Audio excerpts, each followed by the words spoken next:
Hola, hola, hola, hola. I wanted to go through a Necrotic Wake 12 that we did a few days ago. These are the talents that I played. I do believe that we're gonna go over to this though, if you don't care about your survivability too much, if you want to push your damage a bit, and also Thunder's Roar is a lot more comfortable than Champion Spear. As well as 2% crit is also 2% parry. Well, it's actually not that. You take it's 1 point whatever crit you have, which is 28%, so that means 1.28 times 1.01 times 1.01. It's probably times 1.02. It's not gonna matter, meaning that it's 2.6% crit, I think. So I should be put above 30, maybe 31 even. Should be pretty close to 31. However, that's not what I played. I played the commentary that I said from the start. I forgot to show route now. I'm sorry. This is the route that I played. I'll explain why. But I would not changing it out. I would not change it out to play this. And 2 gatekeepers should be fine. We'll explain alternatives to what you can do to make it safer, etc. As well as a faster route. Now, this is already 1.2% overcount. So if you've got a rogue, you could do. You couldn't do that even. You couldn't even do that. No, this is more or less the route. If you had a rogue, what you could do though is play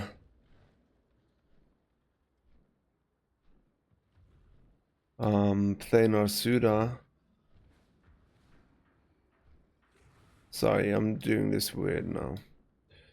Like that. Play Narsuda first. When it's only Narsuda left, you could chain with the patrol there. And that way Shroud over there. But this way you would have to play these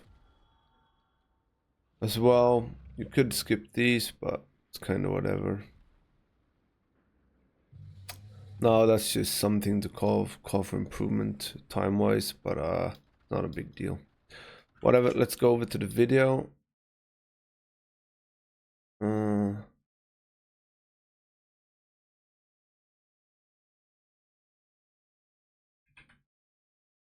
Let me see if I get it start. Okay, it's starting. We're gonna go twice speed, by the way.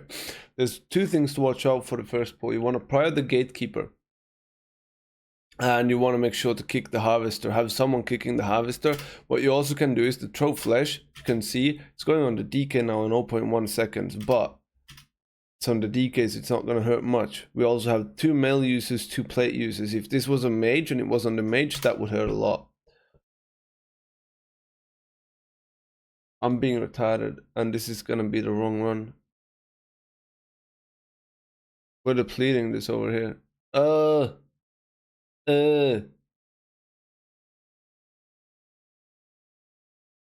But we're doing it again here, so I'm finding the right run. My bad, my bad.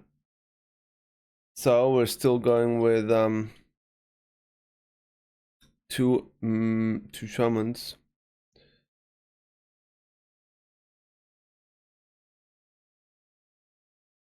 Come on, come on, come on. There we go. This is a bit too far in.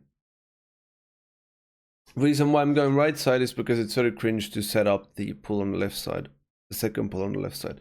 So we've got one Vanguard, which is hurting quite a bit, because they get enraged stacks, increasing their damage dealt by 10% per stack, I think, and it goes up to like what 14, 15 stacks before it's dead. Or I think it used to be capped at 9, but doesn't matter. Focus the gatekeeper. So here we actually only got 1 AoE. I would say usually we should be getting 2.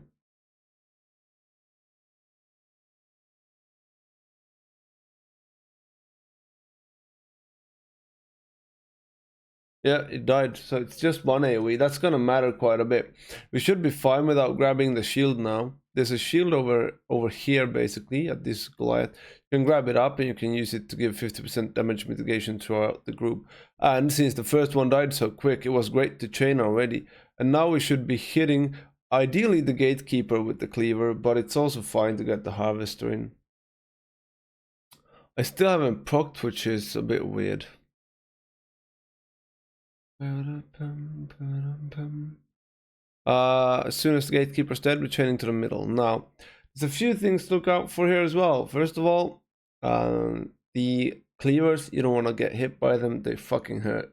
You want to try and get them into the vanguard. If you somehow feel very, very safe right now, or you're playing a lower key, you can probably kill the harvester and then pull boss if you want to. These mobs on boss, the blight bags I would recommend getting already. But the soldiers you could delay if you wanted to. Make sure to try and intervene your people, but do not risk your own life to save someone else. Your life is more important. However, for the intervene, you can use as well. You intervene someone. The frontal counts as an attack, but I don't think you can parry it, but you can dodge it. You can mitigate it still with spell effect because it does nature damage. You can also, shield wall, probably spell block, etc., etc. I would say look at the movement, and I would also always recommend, if you're a DPS or a healer, to always put it outwards or back into the goo, but I would say more outwards than back into the goo. For example, this one should not have gone here. This is inwards. That is very bad. Should put it always out in this angle, I would say. Actually, since we're gonna turn here, it would maybe be better to put it back here, but both are more than fine. What actually happens on that boss is when the worms bite someone 3 times. I think it's 3 times at least. It might have been buffed to 4 or 5, but let's say it's 3 times. They're gonna explode. You can stun every bite before they actually bite, or you can stun the explosion as well. But if they explode, you're gonna wipe, or at least most of your people are gonna die. Fucking hurts. So you want to make sure to still have grabbed that shield in case you didn't use it for the first pull. If you have someone that can CC, you can grab a shield that's over here as well. If you want to time this key and you're struggling, it's just dumb to not pick up the shields, okay? I want you to understand that. Anyone saying, I can't time Necrotic Wake, if you're not picking up shields, you don't deserve to. Sorry. Alright, we've got a spear and we've got a shield. The spear is doing mediocre damage as well, but it also gives a 20% increased damage taken buff, which stacks, I believe, with itself, and then you can also throw a third to stack it even further and increase the duration. Refresh the duration. Okay, we're just kicking these. Watch out to not pull the Necromancer because he's shit. So just kick the Sorcerer, watch out for the Shadow Wells. The Shadow Wells fucking hurt. And the Bone Carvers is doing a tank buster, kind of. It's not doing too much damage, but it's a bleed and it's also reducing your max health. Those hurt. You don't want too many of them. The Necrotic Bolts are simply absorbing shit. And I'm not precisely sure how the Shadow Wells work. I just know don't fucking stand in them. Okay, it's just a lot of fucking damage. So it's not a healing absorb or anything. It just really fucking hurts. So as a DPS, you want to watch out for that. See, you do get a small visual before. As you can see, it's coming now. No, yeah, no. I'm not sure if the previous thing was the visual, but I think so. And as a tank, you don't want to be turning this Marauder very much. I don't want to turn it whatsoever. You can turn it a bit, but make sure to not do quick turns in melee because they move retardedly, especially when there's 2. We're gonna see in the next pull. I'm not using an orb here. We could, but I don't find it necessary. I don't think the value is massive. You want to have Purge in your group for Narsuda, and you want to try and Reflect Narsuda. Reflects actually do some damage. And again, keep in mind of the wells, and the Grim Fate is hurting. You should use a defensive on it. If you're playing a DK, you can grab Control Undead because it's pretty valuable. It can be very much valuable.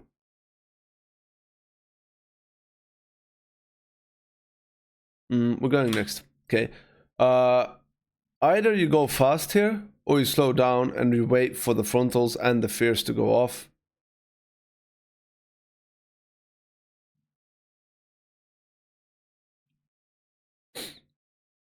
If you have Control Undead, you should grab a mage as a DK. And you should always focus the Necromancer here, and you should always look out to stop his, not Grim Fate, but Animate Dead you want to stop. So to prevent him from spawning more ads. Then you also want to look out for Frostbolt Volleys. They hurt like fucking trucks, okay? And whenever these Marauders work in a way, whenever you break the shield, it's gonna do a chunk of their HP, okay? Like 20%-ish. Pick up the spear that's here. As a warrior, you can leap over this, but we're skipping this pack. Everyone else should in this pot.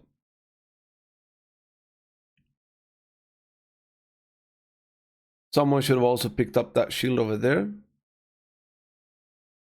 Hello. You can use everything on this pool. It's fine to use your shield wall, cheat, etc. I used orb on this pool to keep things stacked. I still don't think that you need orb here. Orb is not very important on any pool apart from pools upstairs with collectors in. But I think you can use one orb here and 2 orbs on that if you want to play 3 collectors, for example. This is again together. Just watch out with movement here, and if you're a DPS, you should be chilling. Should really be careful to never go into front. Just watch where your tank is. Your tank should keep on moving in one direction and then change direction whenever it's safe. A DPS should never come with in front of 90 degrees from any of these mobs. And they should always keep their eyes on the Marauder. Watch out for the Shadow Wells. You get slowed here. It gets a bit messy. And this is last pull. Lust pull. Not last pull, but lust.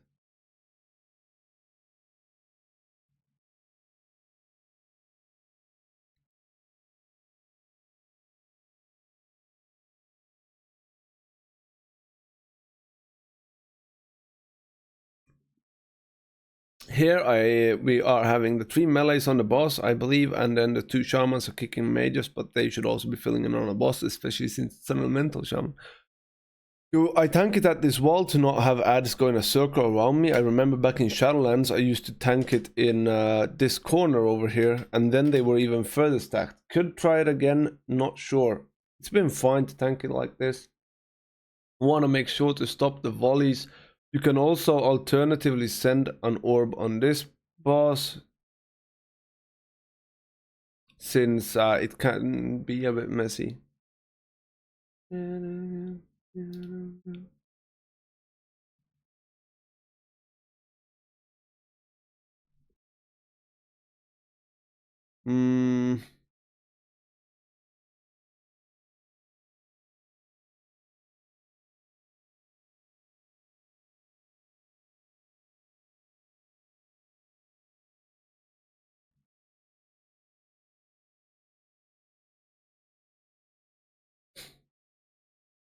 Not sure what else to say. We want to kick the mages and stack up with the crossbowman. This guy can hurt when he's enraged, but it's not really much for us. What you really want to watch out for is the spawns and the explosions. And the frontal. As well as the kicks. No, not much else. Like, the boss itself doesn't do too much. It's not tank heavy, it's just normal things. So, what you can do here if you have CDs is you can play all packs here. Well, you want to watch out for that collector. You probably want to pull that real quick. And have a DK be ready to grip it in. But not until you're stacked around here, maybe. Then you want to send your orb. And that way, you don't have to care about collectors. I would still not focus the stitch work. I would still focus collectors. Yeah, full AoE, but focus collectors, I think. And then I would chain the next orb into this as well. We're still just doing two packs, which is more than fine. You still have CDs, etc. I'm telling them to focus the collectors, but they're still not doing that. Which we would, if they would, we would probably save about, I don't know, 30 seconds on just this pull alone. Maybe not 30, but like 20. Or maybe I'm wrong. Maybe they actually are focusing collectors. They were. They were. Holy fuck, I'm wrong. They were. So as you can see, what I did here though, eventually this would start hurting. Since he's gonna live for a bit longer, I would have lived this, okay? I would have been fine to get a third stack. Probably a fourth even. But it would have prevented me from pulling more. And you should focus collector again. And then as soon as the collector is dead, you chain to the other side. At this point, you don't give a fuck about anything else but the collector, okay? Just want it dead damage-wise. Do stops. You don't care too much about the stops either. You want to stop the fucking heal and you want to stop the gore splatter, but it's not too big of a deal. Here you just full AoE things down. What you can see, what I'm doing is, here I'm leaping again. I leapt. And I'm charging, and I drop my stitch work stacks. Sorry. Try to always hit the highest health target here with the Flesh Crafter, and try to not focus them in general. You could also, if you've got a druid, you could like solo root them, etc. to keep them alive for a bit longer. Back in Shadowlands, it was a thing to bring them up to last boss. That's how they dealt with last boss, always hitting it with a goddamn cleaver.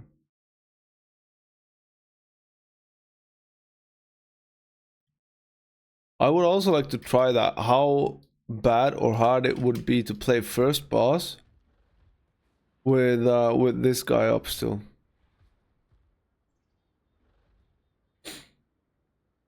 Because you could do this pull and root the Flesh Crafter here, kill it off, get the Gatekeeper, keep it rooted if you have a druid.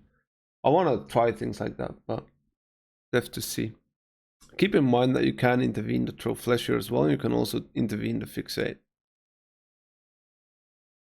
But do also keep in mind that these are 2.8k people now, and when I say intervene, they don't know what the fuck that means. So, not everyone knows what it means or what it does, etc.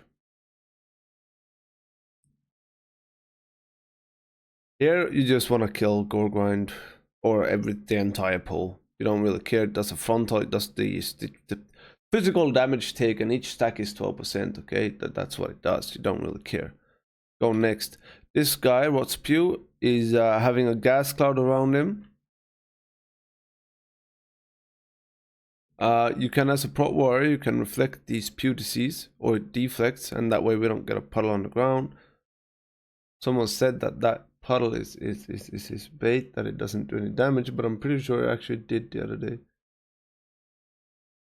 It might not, if this guy is still up. It might not stack up, but if he's dead, it does damage.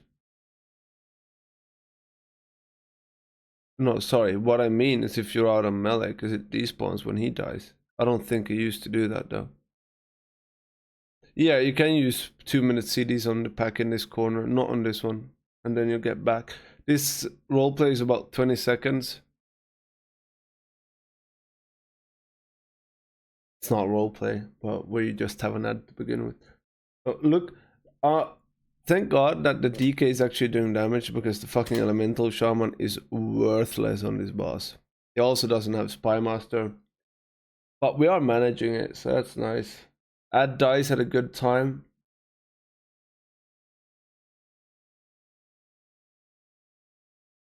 You really wanna, okay, so there's a few things you can do on this boss as a PWarr as well. When he fixates, you can intervene that guy, but I wouldn't recommend doing it. I would recommend just moving like we did now. Make sure that you move in a kind of in a line, or if the boss is on right side, you move to the left side so it hits it. It's gonna always be a second or so before he actually throws the hook and hits the boss. So just respect it and move away. Do not be the fucking melee DPS getting hit by the hook, okay? This is where you can use shields. They're super handy. It's like 50% DR for the entire group during the duration, and you can still be casting, okay? So, is massive. This is very close that he would go up. But it's dead and we go last boss. Okay, dankeschön.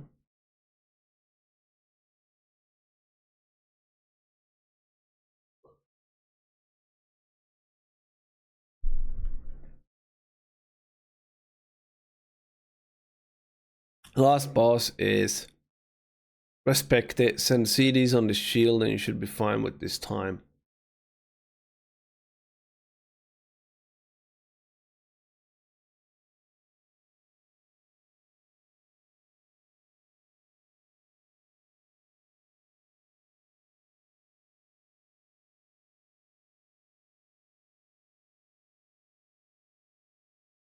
I don't know what else to say. Spell block works here. You can use all kinds of mitigations. Shield block should be working for it since it's a physical one, but I'm not 100% sure. I think I used to, but I might have fixed it. Nonetheless, just, you know, play it normally.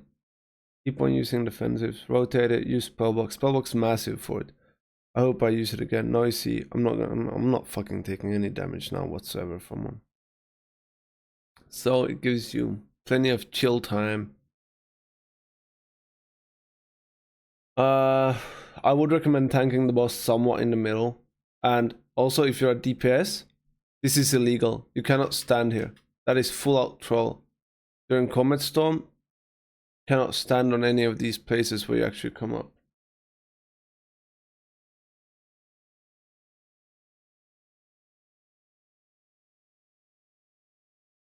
I actually got hit there, which is also illegal.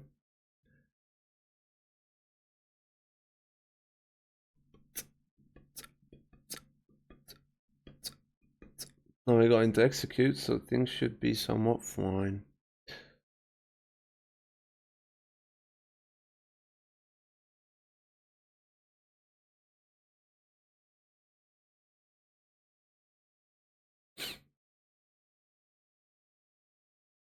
And that's a Necrotic Wake 12. Thanks for watching. GG's.